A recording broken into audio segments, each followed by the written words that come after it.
Hello, everybody, and welcome in to Geek with Me, a nerd shit podcast where today we are discussing episodes 3 and 4 of Alien Earth. They are titled Metamorphosis and Observation. I'm Colton Robertson. I'm joined by Joseph George. What's up, homie? Oh, what up, what up? Always a pleasure to be here.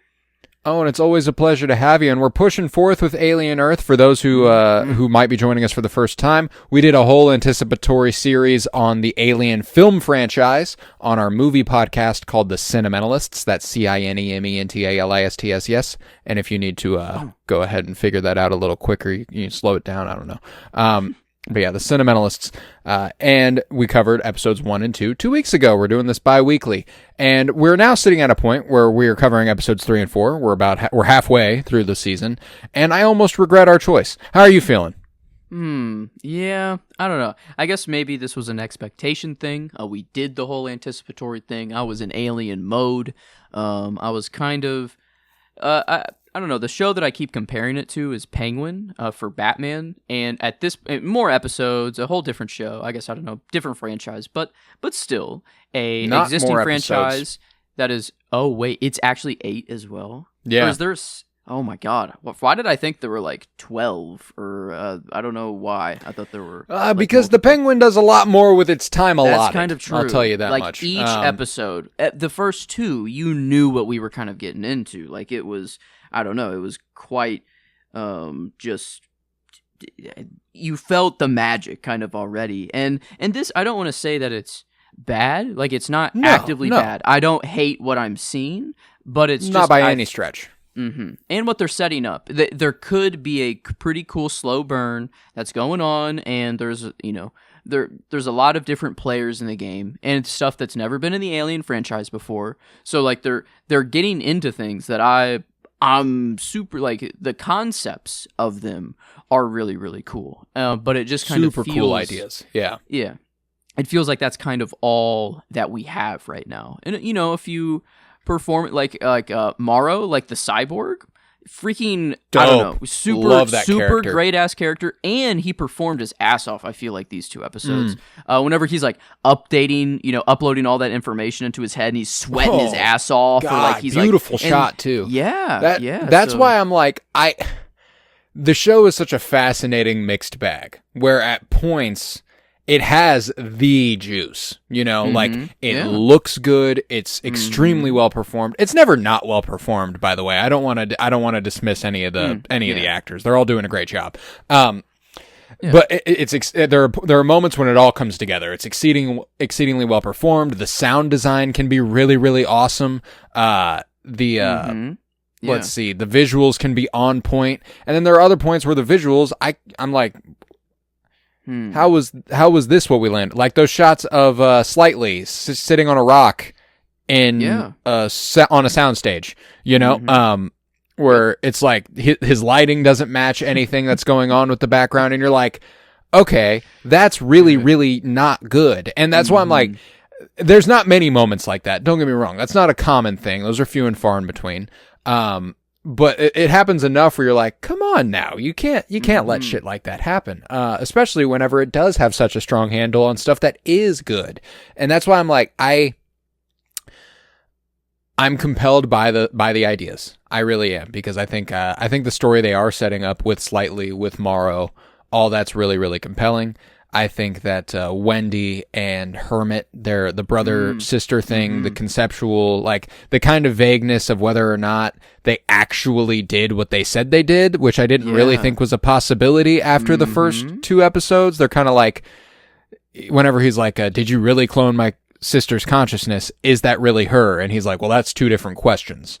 It was, did you put her consciousness in her? And is it still her? And it was like, right. I think it's confirmed that her consciousness is in there. Like, it did come from her brain, but the question is really, is it still her at that point? Yes, yes. Is more of a paradox, or not paradoxical, but just the moral quandary of, what the fuck are we doing?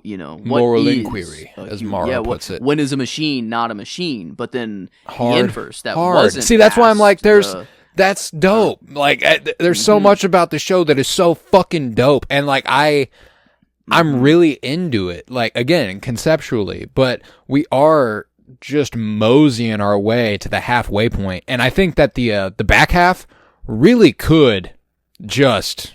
could seal the deal and make me go, holy shit, can't believe I ever thought we weren't doing well. You know? Or not doing well, but... You know, I can't really see the vision right now.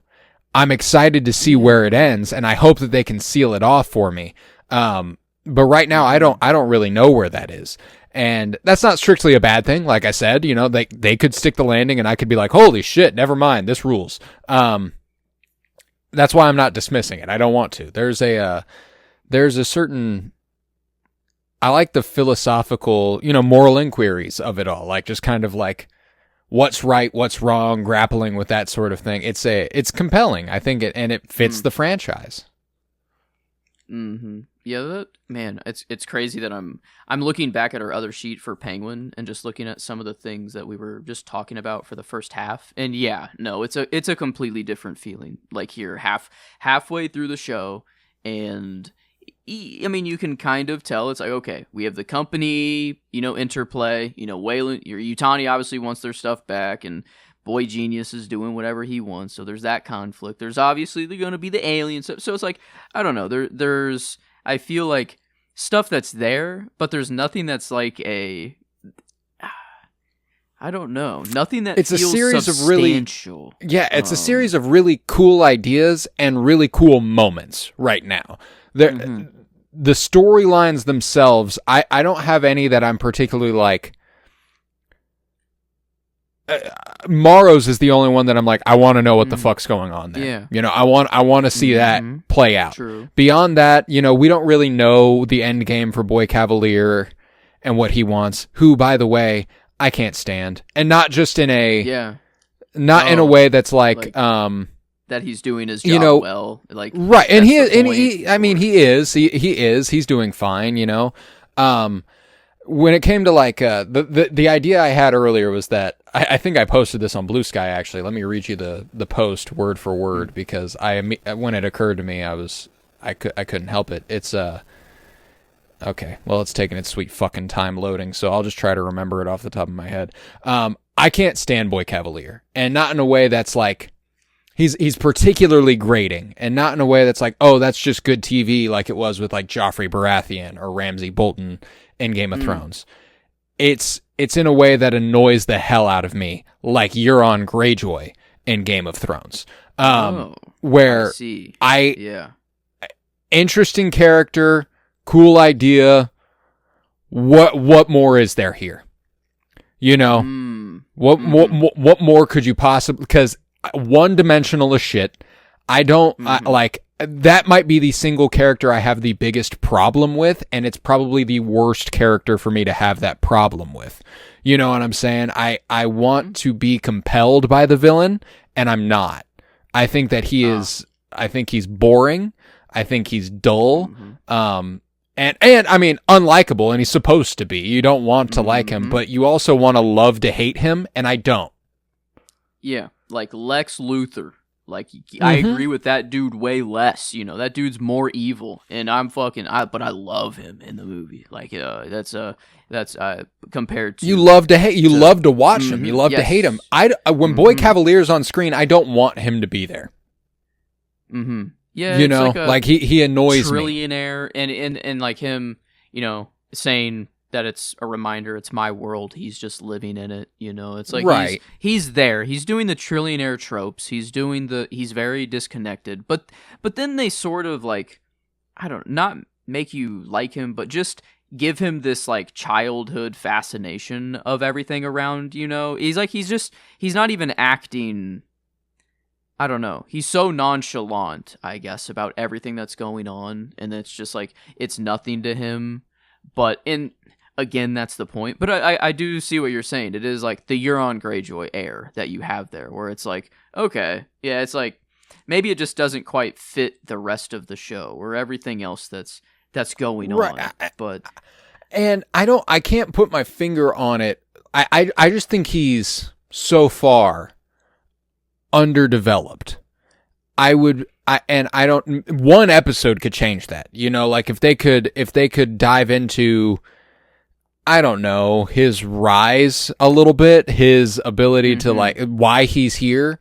I would be, the boy genius thing is fine. Like I think it's a fun idea, and again, it's another cool idea. But and again, I don't want to like him. I want to like hating him, and right now I just hate him. It's you know what I'm saying? What is truly evil about him so far? Like, obviously he's greedy and a trillionaire and disconnected, but like there's nothing to like. I don't know. I mean, he lacks humanity. Like he ironically lacks humanity as he, removes consciousness and then develops artificial intelligence and all that good stuff. When does a human stop becoming a human? When's a human not a human? I think when you reach $1 trillion, that doesn't help. Maybe even maybe $1 billion, even maybe $1 billion. Yeah, doesn't I think help. That's I don't know. I think that's the inverse. I mean, the whole transfer of Wendy's character, and that's the interesting thing. Wendy's seemingly taken a backseat. Like, she was the main character and like the focal point of the show, and now she's just kind of been passed out, and like they're working on her, and she can't hear. So it was like slow to get her back online and stuff. And like I feel like I don't care about her as much as I did in the first 2 episodes as these two. I feel like everyone else is sort of taking over, and that might be a good thing to let the others shine, I guess. She'll get her time, I'm assuming, and she obviously her hearing the xenomorphs, no one else can. Her having we called her our chosen one in this one, and it seems like they are expressly running with that. Actually, the new mother, like, is it chosen? I don't know. I wonder why. Is it just because she was the first and they just happen to be like, okay, or because they seem to be still doing it? Like it's like they're continuing to talk to her, or is she the only one that can just hear? Because it seems to just be a higher frequency than humans can hear. But why can't Curly the other couldn't hear it? Yeah, exactly. Curly couldn't hear it. That's why I'm like, kids. I don't think that's what's interesting is that there's something obviously specifically special about her. A xenomorph literally walks into a room with her and her brother in it and decides, nah, not for me. Yeah. That never happens. That's never happened in Alien ever. You know what I'm saying? The only other time it's happened is in, as far as I can remember, Alien Resurrection with Sigourney Weaver and her child alien human mix thing. That disgusting monstrosity that gets sucked through a little hole. Worst creature death I've ever seen. It's bad. But that, so like there again, really cool ideas, really interesting ideas that I'm hoping they stick the landing on, and there's no reason for them not to be able to. I don't want to make it come off like I seem like I'm doubting them, because I'm not. I think that I think so far it's a really, I guess when it comes to Morrow, I like tomorrow. There's the fact that this has been his life's work. He calls it. Yeah. He knew Yutani's grandmother. That's who sent him. Who sent him on this mission. So it's been 65 years and stuff, and so that's how long Weyland Yutani has been aware of their presence, which timeline-wise predates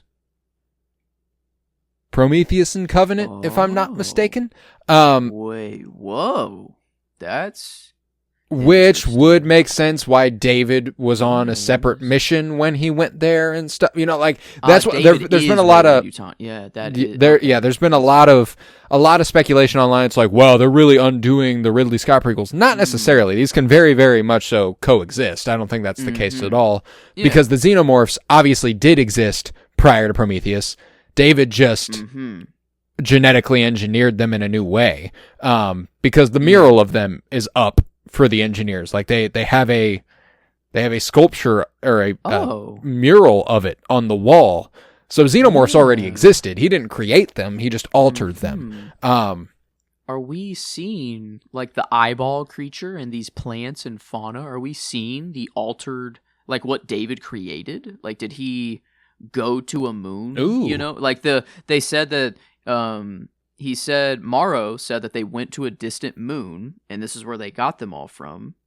And I think every other time they said it was always a planet. I feel like a moon is like they're explicitly trying to be like, this is a new, like this isn't, it doesn't come from the planet or wherever we were before. It seemed to be different, or at least maybe they did say an alien moon, in the previous movies or whatever. But Prometheus, that's definitely a planet there, that one. And yeah, Covenant though, Oh no, Covenant's the home planet of the engineers. That's where we are the whole time. Yeah. So I think it's been planets every time. I think, at least. Yeah. So, and that's not LV-429 might be a moon. I'm not sure. Like the original one from Alien might be a moon. I'm not sure. LV-429. Dang, I would not have remembered that. It is a moon. It is one of 3 moons. God, look at me. Okay. I love Alien. That's all that means. I love that first movie real bad. So yeah, I wonder if maybe they're actually trying to show a little, like of what David, because we never got that. He had all of that a ton of experiments. Yeah. I mean, bro cooked so, and I think this could be a cool a way to incorporate it, not to be like, we're messing with the timeline a little bit. It's like, actually, here's what David caused. We're expressly acknowledging it, yeah. And I think that's a possibility. That thing, that eyeball creature, horrifying. Oh my God, yeah. And I could have gone without that. Yeah. Oh yeah. I could have gone without that. The images of it taking its eyeball out and settling itself in its head and horrifically murdering that animal, And not a realization that people make often is that your eye is directly attached to your brain. Like some scientists believe it is part of our brain. Like it is just it's the only part of your brain that's on the outside of your body. And it's like yeah, and then it just connects immediately, and then formed its new eye, whenever all the eyes combine, it's like I have taken over. And the fact that they're like, no, it is smart. Like this thing is not just going Kirsch. On. Mm-hmm. Yes. I love Timothy Oliphant as Kirsch. He is really, really good. And again, one of those characters who I feel like there's a lot of intrigue surrounding him. Like he's not 100. Like I can't tell if he's not 100% honest or if I just don't trust him because he's a synthetic. I think he's too much of a like Ash. Like he will let things go in the name of science. If he's just testing everything. Dude is he's eerily watching. I forget. Like he spies in on. I feel like a couple. Like he knows that Morrow and I don't want to call him slightly because he had they seem to be going back to their real names. They don't like their Peter Pan names. Like we have Isaac, that gets or named. their chosen names. Yes. Yeah, and that was really cool. That short whenever he just smiled, and he's like, oh my, I did that's my name now. It was such a cute and I all the performers whenever they have to go into kid mode, it's so. I don't know. You just I actually think that these people are 12-year-olds. And children. Obviously, they're full-grown adults. And so it's it's awesome how they can just act this way. But yeah, he back to I guess Kirsch. He knows that Morrow is infiltrating and trying to manipulate Arush, and he's not doing anything about it. He's just letting it happen. He's like, okay, let's see where this goes. I think he wants to see what happens to Hermit because Hermit's obviously the easy choice. It's the only human it's damn, the only one that is expendable to the company. Accessible, and accessible to him. The other soldiers in his platoon, that they probably don't have the brightest future. Now that I thought, no. And that's the thing is that I'm really intrigued as to what we could possibly be building towards. I love one thing I actually did expressly enjoy in the Boy Cavalier moments these last couple weeks was whenever he explains why he is pushing forward with this and not just abandoning it, giving it back to Yutani and going back to his thing. Yeah. He goes, I'm not going to let Yutani put a fucking alien in my chest. Yeah. I don't want to give birth to one of those fucking things, which is obviously not altruistic. It's definitely self-preservation, but there's an element to it where he's like, I know that if I don't do something with them, they will. Yeah. And that's a horrifying thought. And the lore drop about the 5. God dang. We got the names of the other ones. There.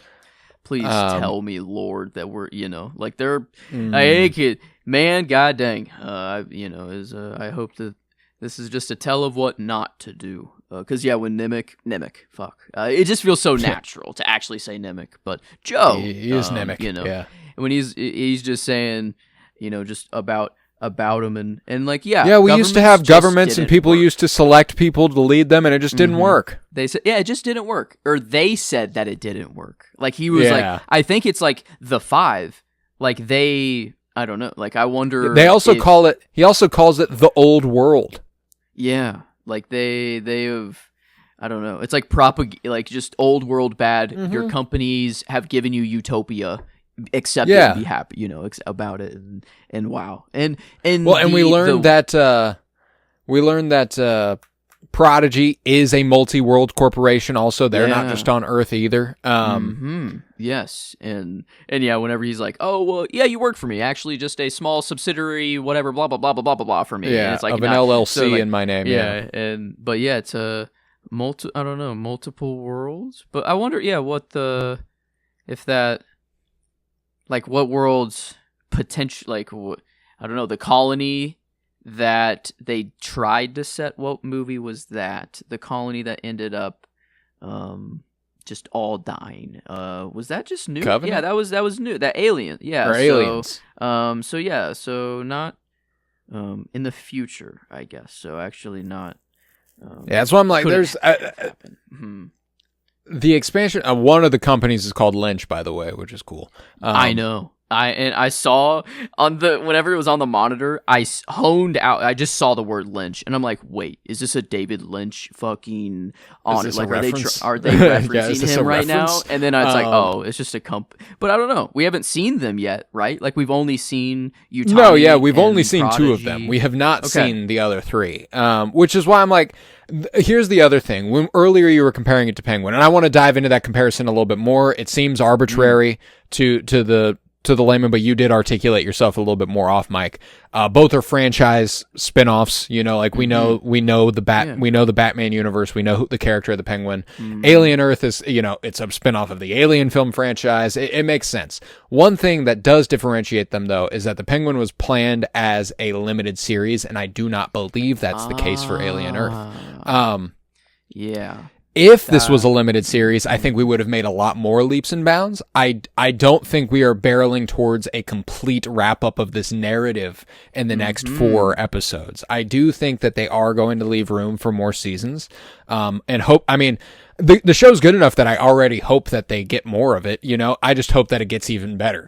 Because, I mean, first off, even regardless of how good this particular season of television has been, which I would say has been above average, not great, not bad. I think that there is a lot of play you can do in the Alien world, and the Alien universe, that is. And I think that I think it'd be cool if they did like an American Horror Story sort of vibe with Alien, which is to say that this season's Alien Earth, the next season is Alien blank, and the season after that is Alien blank, and stuff. I think that could be fun too. Now I'm not, I have no idea if that's the case, but I kind of think that's what they should have done with The Mandalorian. I think that, The Mandalorian season 3 should have been about Boba Fett, and that should have been just, that season of The Mandalorian. So I think it's just a lot. I think it's a good idea, and I wish more television shows would act on that sort of structure, like American Horror Story. That could be cool. Maybe I'm holding. There's no reason for me to believe that strictly right now, because, like I said, I do think that we're building a bigger narrative here, and I think that name dropping these other 3 corporations without strictly introducing us to them within the first couple episodes does indicate to me that they have larger plans with the 5. Now, maybe those are followed through on in the next 4 episodes. I don't know. But it's just a really, really interesting world building tactic that is actually exciting to me. Yeah, it being not like, I guess there's not been a season 2 confirmed yet, but it's also not. They didn't say it's a limited series, so I mean, they could be testing the waters, but I think it does feel like they're trying to leave some stuff open and potential for stuff. But the horror part. I mean, there are like the sheep part, the eye going, like it's gory. They're nailing the horror it is stuff. Conceptually good. I honestly think the xenomorph part's a little underwhelming. Like the I don't know, like the trapping it under the door. I expected episode 2 ends with Joe, being, we don't know, getting tackled.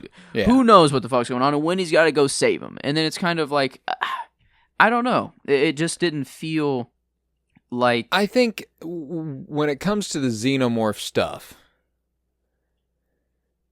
I think it's hard to do that in a new and fun way or a new and compelling way. I think we've done about all we can with xenomorphs. Which is why I think they're doing so much else. Yeah. And not to say that it's impossible. Alien Romulus, if there's anything that movie did particularly well, I would say it's the xenomorph stuff. Like, I really enjoy the stuff they do with the xenomorph and Romulus. I really enjoyed the choice of not showing us the fight between Wendy and the xenomorph. I think that was kind of fucking awesome. Creating that mystery around about what's happening in that room, and then revealing that she cut off its fucking head. That's kind of sick. That's badass. That was cool. I think I do agree though. There. Like, the coolest xenomorph stuff did happen in episode 2. When Morrow turns his back and the xenomorph just tears to shreds some dude behind him, and the party that won't leave the building, and like that stuff was cool. I will say the xenomorph stuff in episode 3 was underwhelming. I do agree with that, and I do think that there's enough. Is that a weird thing in the old movies? When they open their mouth, they're dripping. I mean, they are dripping at a whole different level. And maybe, I don't know, maybe it's we're getting measly few drops here on Alex Lother's these are face. Synthetics, so they're not as horned up. It's like, oh, I can't actually impregnate you, so I'm just I don't know. Maybe the more horned up they are, or if there's a actual biological there, is why they're I'm maybe trying to give them an out here. Because I don't know, they do like the look of it, the freeze frame of them, or like the costume or whatever it is. No, it does looks like a xenomorph. Yeah. It looks good. But and maybe it's just the setting. Like in all the other movies, it's like, oh, we are trapped and this monster is out to get us, and we have, what the fuck are we gonna do? And now it just is. It's like, well, there is this crash, and there are some aliens on the loose, but we're in the middle of a city, and it's like, it doesn't really feel like they are trapped in like, we I don't know. It doesn't feel like there's insurmountable odds like all of the other movies sort of have. And which I do think we're building to. I think that obviously one of these eggs is going to impregnate someone in the facility. That's gotta happen. It's an alien show, and there's alien eggs. Someone is going to get impregnated with alien.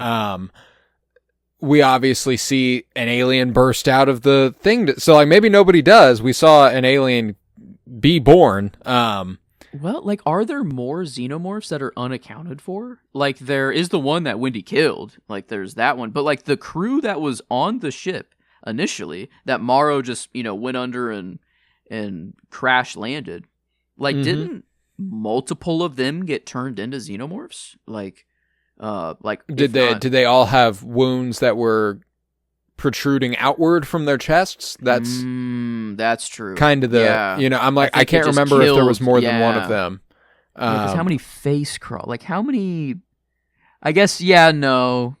Because a xenomorph can't birth another xenomorph. It's got to take them back and then nest and then have the eggs. That's right. Eggs all that good stuff. So all the xenomorphs are dead? Then there's not even one living xenomorph right now?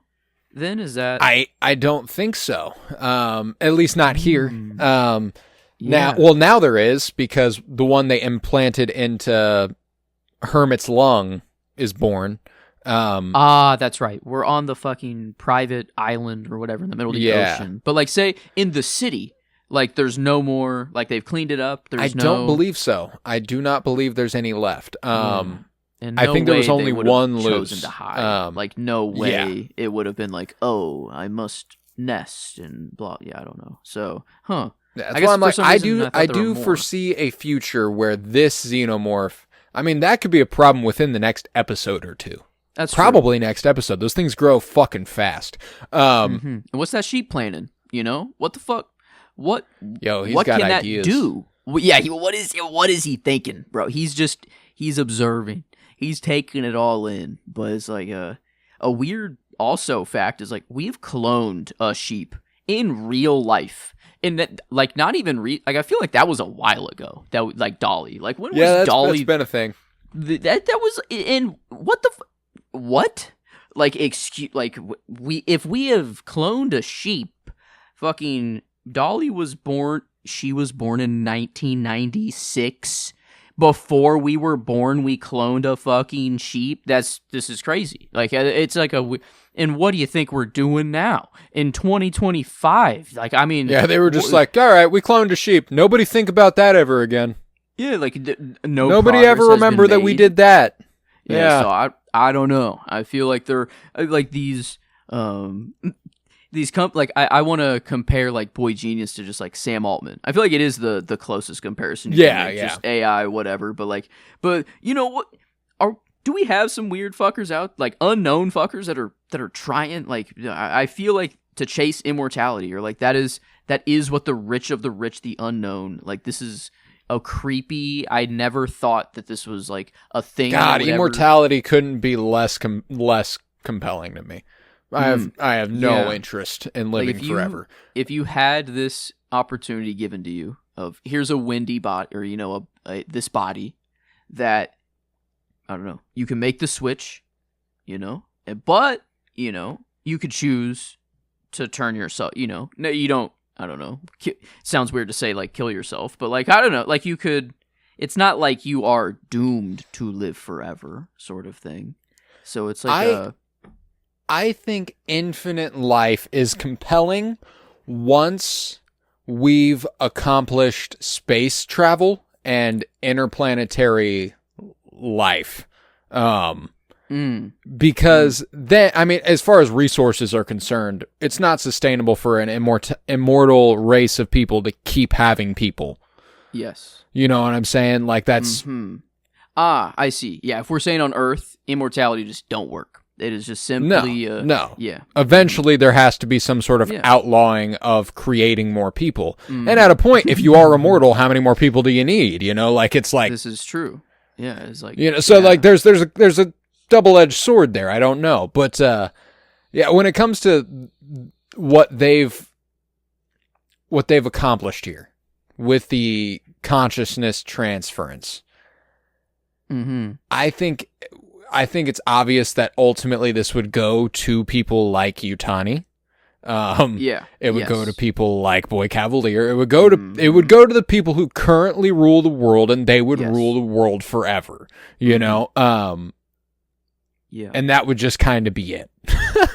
And then if you want to have this process done to you, they might offer it to the poor, but you would have to work it off. It's not free like the lung. The process costs a lot of money, and then you'll have to work and be property of Wayland. So it's like, or Prodigy in this case. She's property of Prodigy. So that's like, I guess there is the evil part that I'm, or what he doesn't even see her as human whatsoever at all. There's zero. It is just property. It is just whatever. Or it's even worse. It feels like he's getting by on a technicality, Yeah, like he does see her as human actually, and still calls her property. So it's like it's not good either way. So I mean, like he, and like he does say something about how like it needed to be child brains, or like at least for the purpose he was going for, of like that there still needs to be room to grow, or whatever. So it didn't seem that it was for complete manipulation or just so that I could take control of the kids. It's a nice benefit of it, but it does feel that like immortality is I don't know. Like, once you are an adult, why doesn't it? I don't know. Like, why doesn't it work with an adult brain? Sort of like that's a. I wonder if they even touch that, or if it's just they needed, they needed them to be kids for the story. So it's like that's all that's going on. But yeah, I wonder how deep they'll get into. I don't know the weeds of. I do think that these needed to be kids so that they would listen to Boy Cavalier.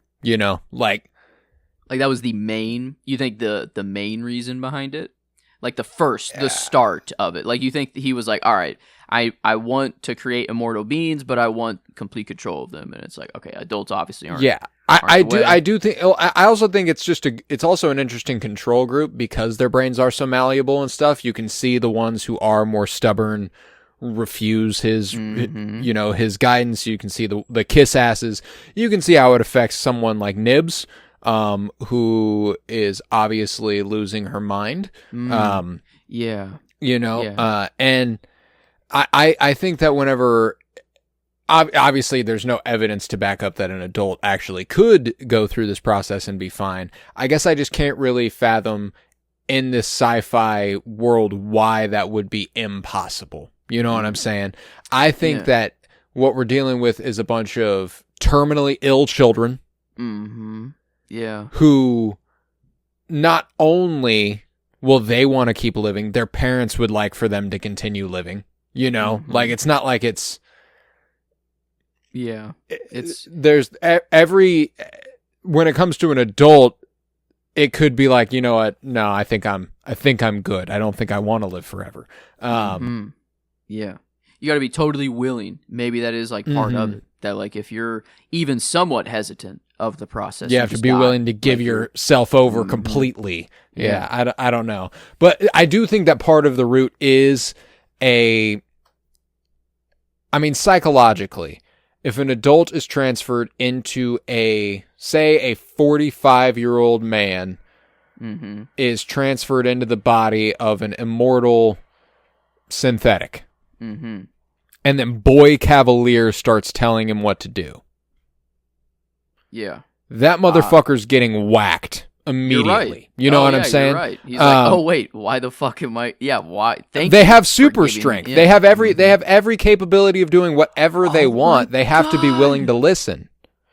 That's why, yes, when Nibs was like almost going to attack her, she's like, all right, we have a fucking level 3. Like, this is. They are about to attack us. Like, this is it. Like, we have to shut them down. Yeah, it's like the single first sign of aggression is like, oh fuck, we will be absolutely fucked if these we'd be cooked. Yeah, us. That's why I'm like, and that's why it's a risk with children too, because children have tantrums. But when it comes to an adult who all of a sudden is given all the power in the world, I could see an adult being like, never mind, I'm going to kill this fucking kid. Yeah. Man, I didn't even think. Yeah, we haven't gotten an actual we got close with Nibs, almost had a tantrum, but actually didn't lash out. I wonder if we do get just an actual, and that's why I think it's interesting, the fundamental question of, is she still her? Yeah. I think it's obvious that she started as her. But this process, the way that they plugged her brain into a supercomputer, basically. Yeah. And what we know alters who we are. You know what I'm saying? And if you have access to all knowledge, like they do, they can go to the library, they can upload a chip, and they can learn as much as they want. It's going to change who you are. That's just kind of how it is. Isaac Newton, I don't know that he when he was just like, yeah, I fucking just went and downloaded Zoology. Like, he's speaking more like an adult already, Yeah, because exactly. He's just, they age so much faster because they can take in information faster. Like, it is just if it's a ship of Theseus type of exactly thing, yeah.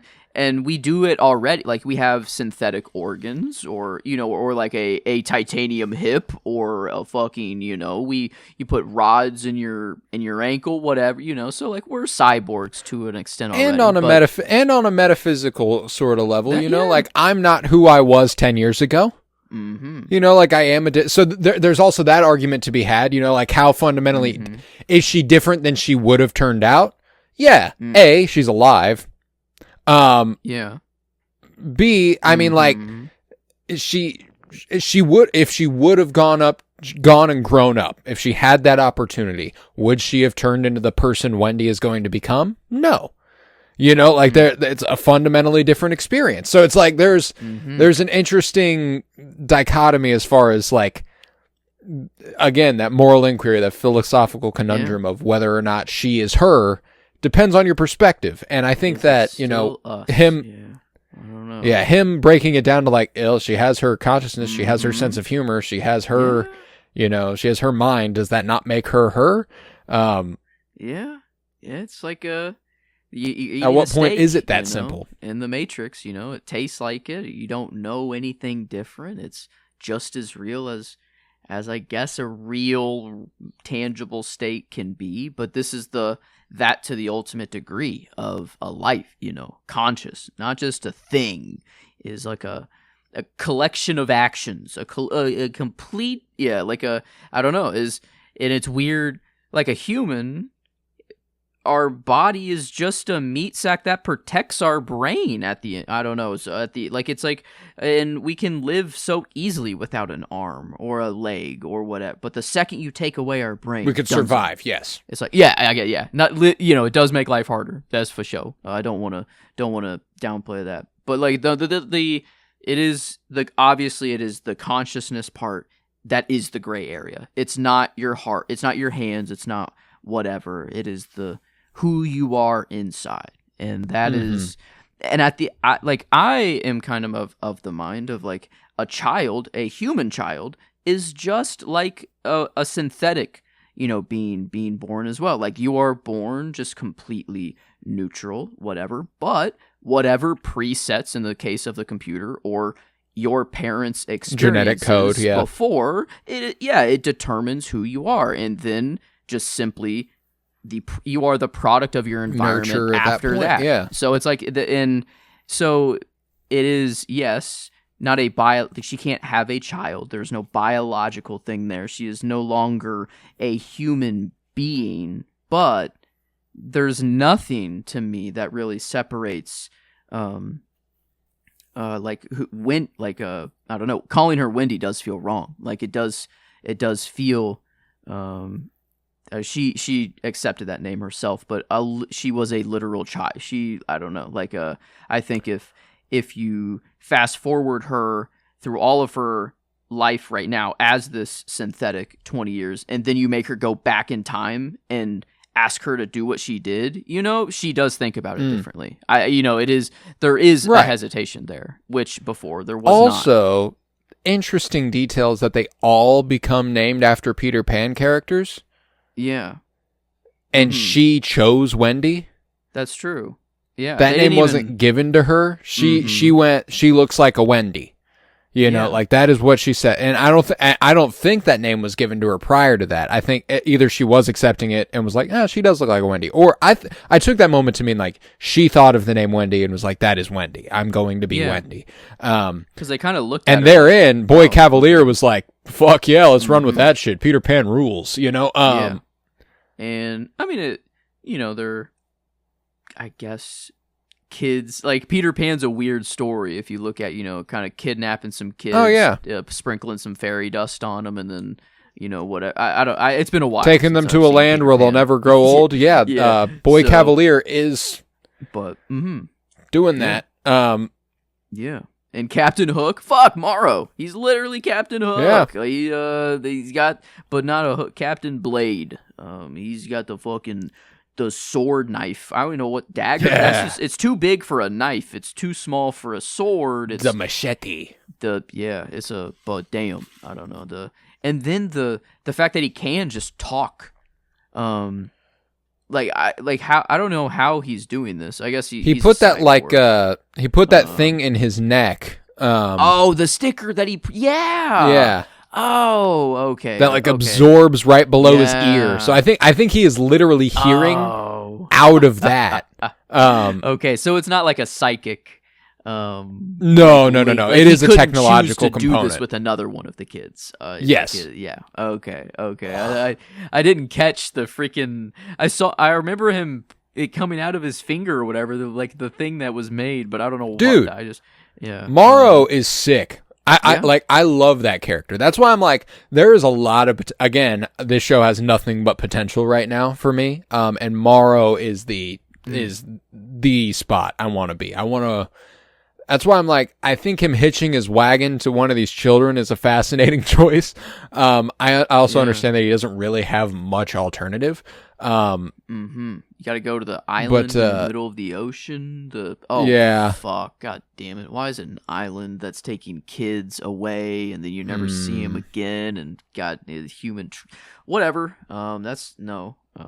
Another, just I don't think that's what they're going for. But just I don't think it is either. A reminder of the real world being worse, maybe, than giving kids the potential to live on. So it's like, but hey, like Morrow, great character. Kirsch, great character. Like cool characters, interesting of like what they're doing, but it doesn't feel like, I don't know, like there's an orchestra or a band. They're not like all playing together. They're just all in their own kind of veins. They're all cool. I tend to agree with that. And I'm compelled by the setting up of a potential, turning on Boy Cavalier by the dame and her husband. I think that could be cool. True. I also think that ultimately what we would be looking at is that he tries to betray him and she ends up siding with Boy Cavalier, because I think she, even in spite of her distaste for some of his methods and persona and all of that as far as Boy Cavalier is concerned, I think she also gets what he's trying to do more than anybody else. So I think she might have a soft spot, not for him, but like for his motivations. I don't know. That's just kind of the impression I get right now.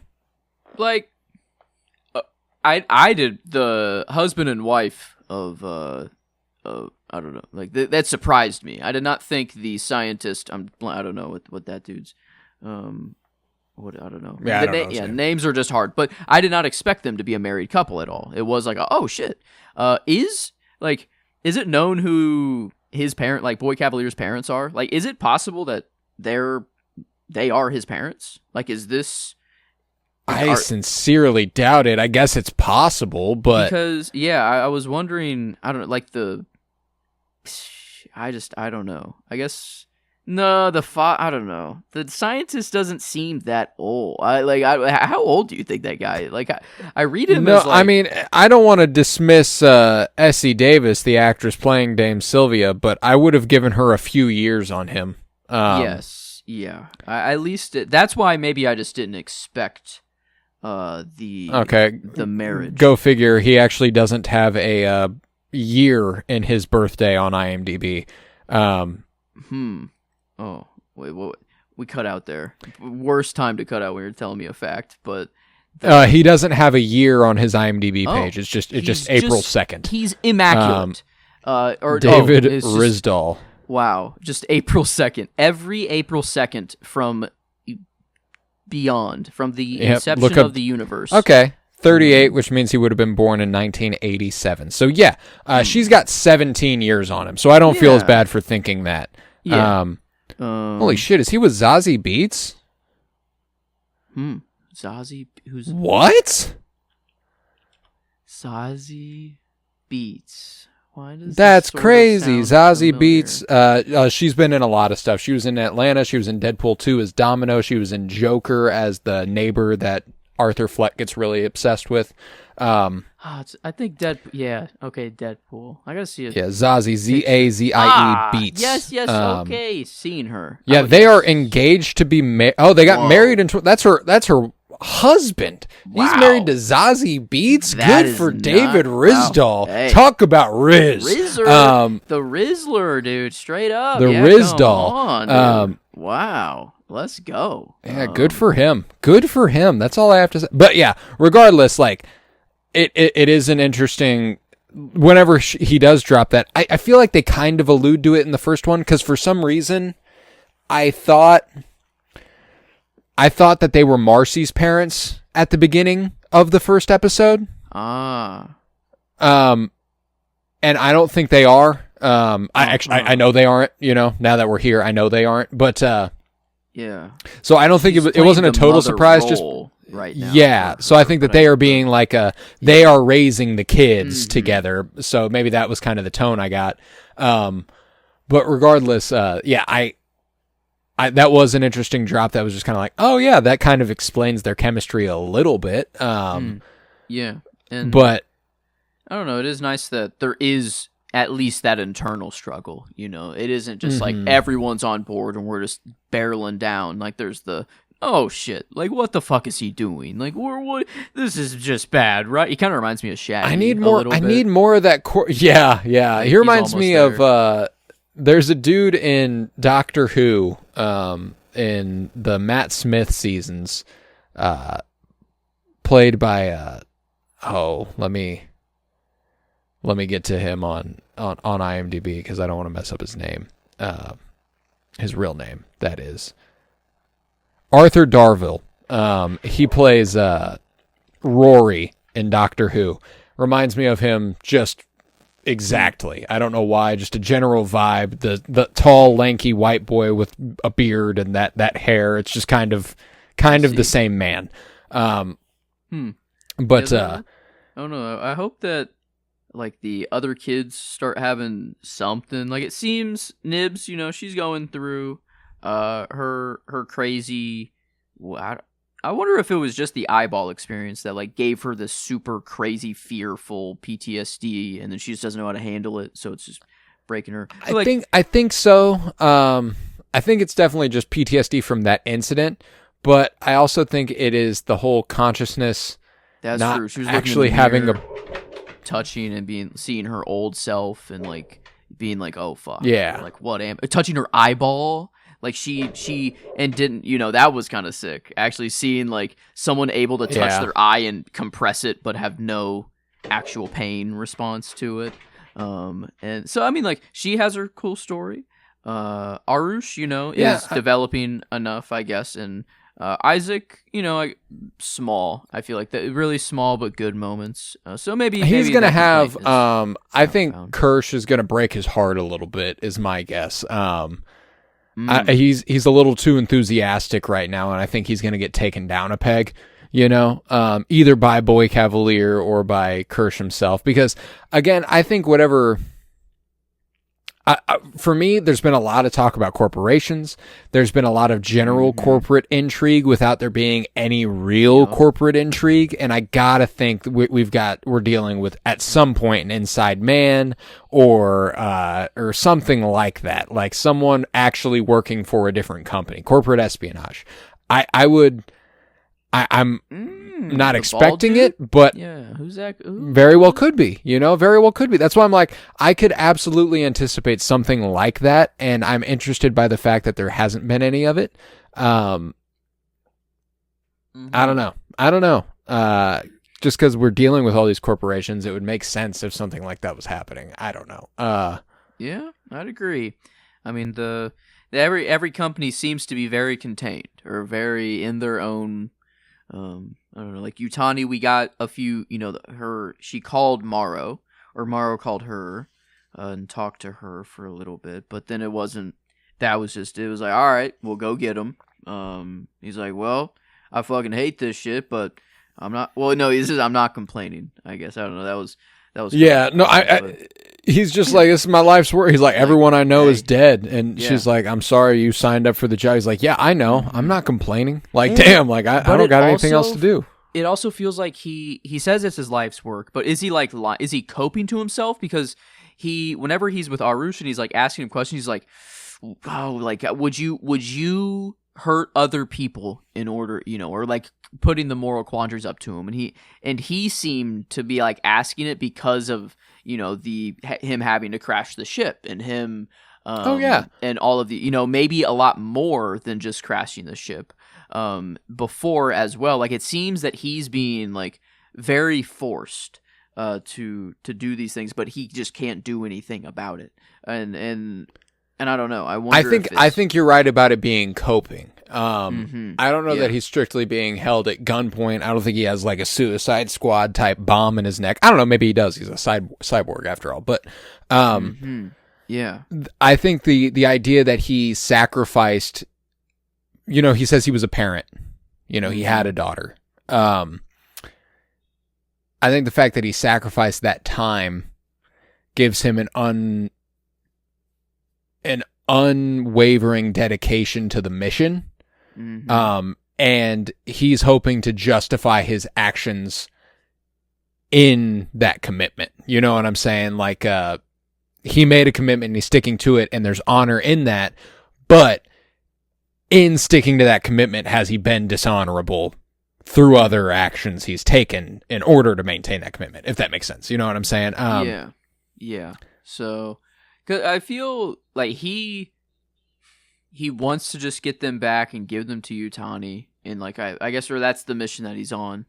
But it feels that maybe he has a change of heart, and he is like, why, I don't know, it is my life's work, not Yutani's life's work, sort of thing. And maybe he has like the when the children can realize, like, wait, I am indestructible. Like, I could kill all of these people so easily, and like maybe they have that wake up moment. Maybe he has sort of a similar, like, wait a minute, I'm a fucking cyborg. Like, I could take over the company, or I could cripple, I don't know. Maybe he could do something, I'd say, to buy his, I don't know. It's not like he can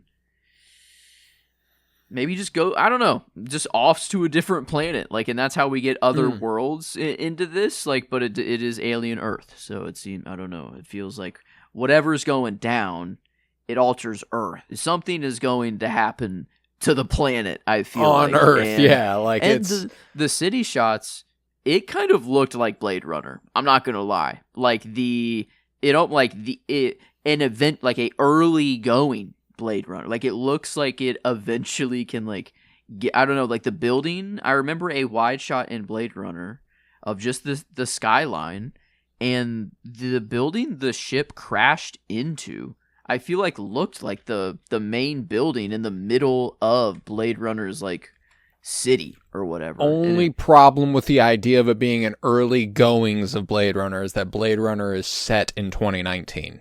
Oh, fuck. Dang. So that's, okay. It came out in 1982, so the year 2019 seemed very far away. I see. Damn, they thought we'd be here? That's where they thought I don't know be? that they thought we would. I don't know that they thought we would, but they definitely depicted it as such. Damn. Okay. But the book that Blade Runner is based on is called Do Androids Dream of Electric Sheep, which I think is... What? much more relevant to titularly to this show. Yeah, that's interesting. But I mean, maybe it's just a little. I don't think there is an actual connection, or I don't think they're trying to make the definitely look an like influence. It was just that I got the vibe. It was like, wait, that's kind of Blade Runner-y. I don't know why, but it was. I mean, we're in the synthetic human vein. I also just really want to watch Blade Runner, the OG, and 2049 for Denis to kind of round him out even more. So I think Blade Runner's just in the brain. I forget that he did 2049. Yeah, and and whenever I was just poking around on IMDb, and like I saw his name, and I'm like, oh shit! Like a very valid excuse to watch that movie. I don't know if I've ever seen it. Like I feel like it, and maybe it was on in the I don't know, in the background. I don't know. I have watched Blade Runner 2049. And maybe I need to give it another shot. But I mean, I need to give Blade Runner another shot. I wasn't a huge fan of either movie.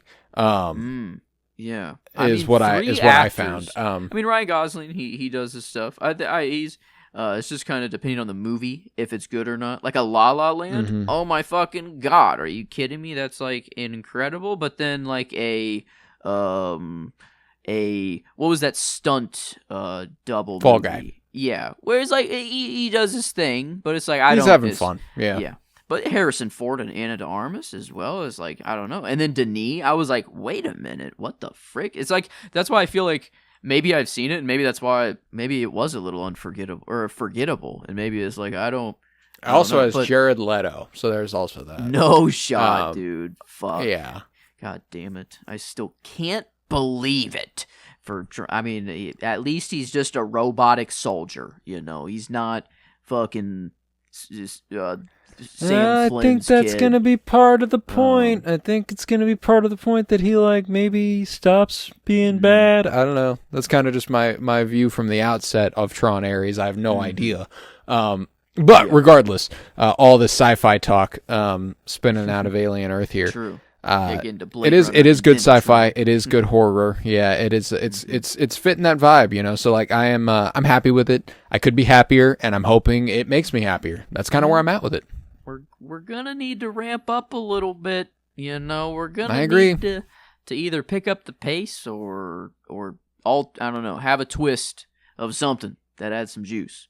But I can't complain about the characters. I can't complain about the concepts that are being put forth. But there is a void that's there, and I don't know exactly what it is to fill it, but it's not continuing what we've been doing, you know. If it's just more of this, we need to change. Something needs to shift. Mm-hmm. Something needs to shift. I'm with you, but yes, I think with that we might be able to end this episode of Geek with Me. So I'll do some plugs, and then we'll get on out of here. We will be back next week covering Peacemaker episodes 1 and 2 of season 2. Very excited to finally get into that. Very, very excited. So we got that to look forward to, and then Alien Earth episodes 5 and 6 the week after, and you know, so on and so forth, alternating that way. This Friday, we have The Phoenician Scheme coming out on The Cinementalists. That's CINEMENTALISTS. And I cannot wait. That's our second installment in this season of Cinema Surprise. We've covered every Wes Anderson film, all in the backlog of this here show on Geek With Me, actually. And it's time we cross the most recent one off the list over on that show. Yes. And on that episode, Joe will announce what we're covering next Friday on The Cinementalists. That's the nature of Cinema Surprise. On Mondays, we are doing Fire Pod with Me, a Twin Peaks podcast friendly to the first-time viewer and the rewatcher alike. And this next week will bring us Season 2, Episode 20. So we are really getting close to the end. Only 3 weeks left of the original run of Twin Peaks. So be sure, if you've ever watched it, to check that out. And if you haven't, make sure you watch Twin Peaks. Regardless of if you want to listen to a podcast about it or not, you should check out the show. But I believe that's all. I've also got a Substack. I'm writing a lot. I've got the Jesus, that's a couple months ago. It's not even close. August Film Factorial coming up here within the next few days. I'm very excited. I've pinpointed most of what those are going to include. I need to find a 4 spot though. I've got 1 movie I wish I'd liked more, 2 family movie nights, 3 by David Lynch, 4 blank, not sure yet, and 5 first viewings. So we'll see. We'll see what I end up picking for the 4 spot. But yes. 4 Let's see. 7 years ago. 4 Abraham Lincoln movies. You must find 4 Abe. I know of the Vampire Axe Murder one. That one sounds cool. But I don't know the other There's 3 Lincoln. Okay. Daniel Day-Lewis. Hey. Directed by Steven Spielberg. Hey. If you got 2 more, I mean, a weird 4 movies viewing to go on, but that's all. I could really splurge on some Abraham Lincoln movies here at the end of the month and then write about all of them. No, but I've got a lot I'm writing about over there. I'm going to see Honey Don't this weekend, so I'll be writing about that. I'm planning on seeing Jaws in IMAX tomorrow. Super excited about that. So I might write about that. Let's see. I think that's all I've got on the docket. So with that, we'll be back next week with a little Peacemaker Season 2 action. Can't wait for that. Very excited. And with that, I was Colton Robertson. I was joined by Joseph George. Thank you very much, homie. Oh, thank you for having me. It's always a pleasure to be here, homie. Oh, and it's always a pleasure to have you. And remember, get away from her, you bitch.